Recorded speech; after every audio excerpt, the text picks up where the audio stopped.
Hello दोस्तों, कैसे हैं आप सब। आज के वीडियो में बात करने वाले हैं महाराष्ट्र के एक बड़े ही गजब के शहर के बारे में, जहां गुरु गोविंद सिंह जी ने अपने अंतिम दिन बिताए थे। नांदेड़ महाराष्ट्र का 10वां सबसे बड़ा शहर है, साथ ही महाराष्ट्र की 9th मोस्ट पॉपुलेटेड सिटी भी है। इस शहर का मुख्यालय नांदेड़ जिले में मौजूद है, जो शहर मध्य दक्षिण महाराष्ट्र में बसा हुआ है। इस इलाके को मराठवाड़ा रीजन का पार्ट माना जाता है और ये भी माना जाता है कि ये इलाका महाभारत काल से जुड़ा है। लोग मानते हैं कि भरत के नाना नानी इसी शहर के आसपास कहीं रहा करते थे। चौथी 5वीं शताब्दी में नांदेड़ इलाके को नंद साम्राज्य के द्वारा रूल किया गया था। 15वीं शताब्दी में गुरु नानक जी अपनी श्रीलंका यात्रा के दौरान इस जगह से गुजरे थे। सिखों के लिए भी ये जगह महत्वपूर्ण मानी जाती है। 17वीं शताब्दी में ये इलाका निजाम शाही राजाओं के अधीन आ गया था, जिसमें तेलंगाना और महाराष्ट्र का बहुत सा इलाका भी शामिल था। 1707 में बहादुर शाह प्रथम भी गुरु गोविंद सिंह जी के साथ यहाँ आए थे। इसके बाद बहादुर शाह गोलकोंडा चला गया और गुरु गोविंद सिंह जी ने यहीं पर खुद को अंतिम गुरु घोषित किया।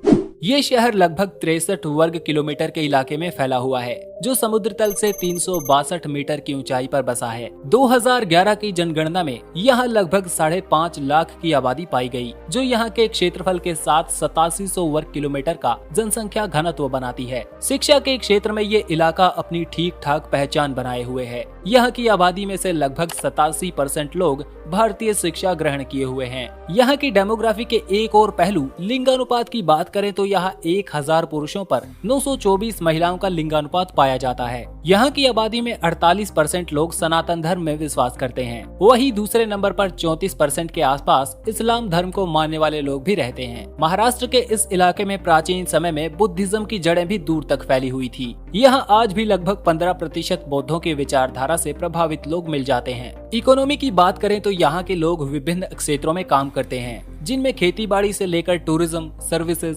इंडस्ट्रीज जैसे क्षेत्रों में काम करते हैं। यहाँ कपास, केला, गन्ना, सोयाबीन, नींबू, अंगूर और पपीता जैसी कई फसलें उगाई जाती हैं। इसके अलावा पूरे भारत भर में इनका एक्सपोर्ट भी होता है। यहाँ नांदेड़ कॉटन रिसर्च सेंटर भी मौजूद है, जो कॉटन की क्वालिटी को और बेहतर करने और इस इलाके में कॉटन इंडस्ट्री की ग्रोथ के लिए लगातार मेहनत कर रहा है। इसके अलावा यहाँ की इकोनॉमी में हर साल लगभग 10 मिलियन टूरिस्ट का आगमन होता है। ये टूरिस्ट यहाँ होटल, रेस्टोरेंट, स्ट्रीट फूड और टूरिज्म एक्टिविटीज को सपोर्ट करते हैं। यहाँ के लोगों और यहाँ की गवर्नमेंट को इससे काफी बड़ा फायदा मिलता है। यहाँ की मेन अट्रैक्शंस में यहाँ का नांदेड़ फोर्ट सबसे ज्यादा फेमस है।